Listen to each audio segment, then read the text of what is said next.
বিসমিল্লাহির রহমানির রহিম। কোরআন প্রিয় ভাইরা, আসসালামু আলাইকুম ওয়া রাহমাতুল্লাহি ওয়া বারাকাতুহু। প্রিয় ভাইরা, আশা করি সবাই ভালো আছেন, সুস্থ আছেন ইনশাআল্লাহ।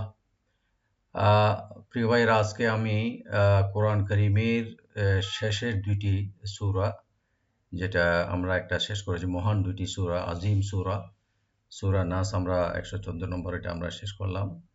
এবং আজকে ইনশাআল্লাহ আরেকটা আজিম সূরা, যেটা 113 নম্বর, সূরাতুল ফালাক।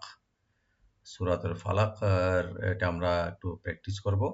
তো আমি আপনারা তো সবাই আমরা জানি, এটা আমরা নামাজ বা বিভিন্ন জায়গায় পড়ি, সবসময় পড়ি দুইটা সূরাগুলো। তো আমরা একটু রিপিট করব, একটু মজিদ মানে আরো বেশি মোর একটু কারেকশন এবং সহি শুদ্ধভাবে পড়ার সেই উদ্দেশ্যে ইনশাআল্লাহ। এবারে এই দুইটি সূরা, আসলে এটা একটা আজিম সূরা। এই দুইটা সূরার নাম মুআওয়াযাতান। মুআওয়াযা মানে তাআওউয, তাআওউয মানে পানা চাওয়া, আশ্রয় চাওয়া, আল্লাহর কাছে, ওয়েবের কাছে আশ্রয় চাওয়া। এটা দুইটা সূরা। তো এই সূরা দুইটি নাজিলের যেটা প্রেক্ষাপট এভাবে হয়েছিল যে ইহুদিরা মহানবী সাল্লাল্লাহু আলাইহি ওয়াসাল্লামের উপর যখন জাদু করার চেষ্টা করছিল, এবং তাদের জাদু কিছু ক্রিয়া তার উপর প্রকাশও পেয়েছিল আমাদের নবী করিম সাল্লাল্লাহু আলাইহি ওয়াসাল্লামের উপরে। তখন সূরা, এই দুইটি সূরা নাজিল করা হয় আল্লাহ রাব্বুল আলামিন, যাতে জাদু টোনা থেকে হেফাজতের জন্য তাকে এই দুইটি সূরা ব্যবহৃত শব্দের মাধ্যমে। এখানে দেখবেন বিভিন্ন সুন্দর সুন্দর শব্দগুলো আছে, আল ফালাক, খালাক, তারপরে গাসিক, ওয়াকাব, আন্নাফাসাত, আল ওকাত, হাসেদ। এই শব্দগুলো আসা আপনারা ইনশাআল্লাহ যদি একটু সময় করে তর্জমাটা বা এটা, কারণ এখন সেই সময়ের অভাবে আমি বলতে পারতেছি না। তো আপনারা একটু কাইন্ডলি একটু দেখে নেবেন। তো এই দুইটি সূরা জাদু টোনা হেফাজতের জন্য এই দুইটি সূরা ব্যবহৃত শব্দগুলোর মাধ্যমে আল্লাহ রাব্বুল আলামিনের কাছে আশ্রয় গ্রহণের নির্দেশ দেওয়া হয়। বেরব্বিল ফালাক, yani এইভাবে যেন আল্লাহ রাব্বুল আলামিনের কাছে আমরা আশ্রয় চাই এবং পানা চাই বা শেল্টার চাই। এবং কিছু সহিহ হাদিসের দ্বারা প্রমাণিত যে এই দুইটা সূরা যদি পাঠ করে দম করলে বা ফু দিলে জাদুর ক্রিয়া নষ্ট হয়ে যায়। মহানবী সাল্লাল্লাহু আলাইহি ওয়াসাল্লাম, পিয়ারা হাবিব সাল্লাল্লাহু আলাইহি ওয়াসাল্লাম বিশেষ একটা আমল ছিল, যেটা প্রতি রাত্রে শোয়াবার ঘুমানোর পূর্বে বা শোয়ার আগে এই দুইটা সূরা পড়ে নিজের হাতে এভাবে দম করতেন এবং তার পুরা শরীরে তারা মুছে দিতেন। এটা হলো এই দুটো সূরা। এটা আমরা ইনশাআল্লাহ এই আমলটি আমরা করার চেষ্টা করব ইনশাআল্লাহ। আমি কিছু ট্রিপ দেব এই দুইটা এই সূরার মাধ্যমে, কিছু মাখরাজের। তো এই জিনিসগুলো, ট্রিপগুলো আপনারা মুখস্থ করে ফিডব্যাক দেওয়ার আগে এই জিনিসগুলো একটু খেয়াল রাখবেন।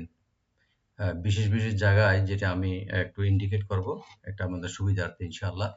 তো এটা আমরা আবার ইনশাআল্লাহ সুন্দরভাবে পড়ার চেষ্টা করব ইনশাআল্লাহ। আউযু বিল্লাহি মিনাশ শাইতানির রাজীম। বিসমিল্লাহির রহমানির রহিম।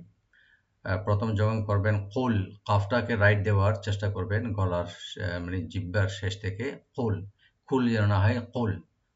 আউ, আ, হামজা আর আইন, এটা যেন স্পষ্ট হয়। হামজা আসে গলার শেষ থেকে, আর আইন আসবে গলার মধ্যখান থেকে, এভাবে রাখবেন। আর জালটাকে রাইট দিবেন।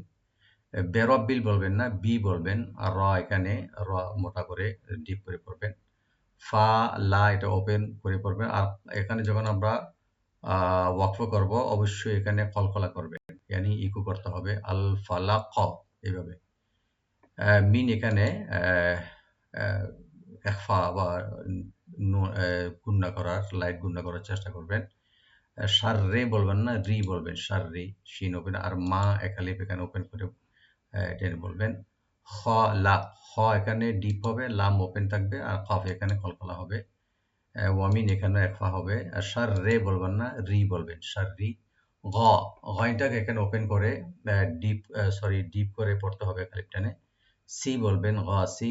কিন, এটা তানবিন আছে, এখানে এজাহার করবেন। ইদা, হামজাকে রাইট দিবেন, এখানে দালটাকে রাইট দিবেন। ওয়াকবা, ওয়াকবা, এটা দুটোটা ওপেন থাকবেন, তিনটা আর রাখবেন। তবে কফটাকে একটু রাইট দিয়ে পড়তে হবে, আর বাবে খলকলা হবে ওয়াকফার সময়। ওয়ামিন এখানে একফা। রি বলবেন, সার রি। আন্নাফাসাত, নুন মুসাদ্দাদ দেখবেন এখানে ওয়াজিব গুন্না একালিপ পরিমাণ। আর ফা ওপেন করে একালিপ টানবেন। সা রাইট দিবেন, সিন যেন না হয়। তি বলবেন এখানে, তি আন্নাফাসাতি। ফিল ওকাদে, ওকাদে কাফটাকে এখানে রাইট দিবেন, আর দালে কলকলা করতে হবে ওয়াকফের সময়। ওয়ামিন এখানে একফা হবে, রি রি বলবেন। হা এখানে হা এখানে ওপেন করে গলা মাঝখান থেকে আনার চেষ্টা করবেন। হা সি বলবেন, হা সি। দিন এখানে দালে এজাহার করবেন। আর ইদা ই হামজা রাইট দিবেন, দাল রাইট দিবেন। হাসাদ এটা তিনটা ওপেন করে করবেন, এবং এখানে আমরা থেমে যাব কলকলার মাধ্যমে, ইকুর মাধ্যমে হাসাদ এইভাবে। আমি আরেকবার সুবিধাটা একবার তেলাওয়াত করে দিচ্ছি সরল ভাবে। আউযু বিল্লাহি মিনাশ শাইতানির রাজীম। বিসমিল্লাহির রহমানির রহিম। কুল আউযু বিরাব্বিল ফালাক মিন শাররি মা খালাক ওয়া মিন শাররি গাসিকিন ইযা ওয়াকাব ওয়া মিন শাররিন নাফাসাতি ফিল উকাদ ওয়া মিন শাররি হাসিদিন ইযা হাসাদ। সাদাকাল্লাহুল আযীম। আসসালামু আলাইকুম ওয়া রাহমাতুল্লাহি ওয়া বারাকাতুহু।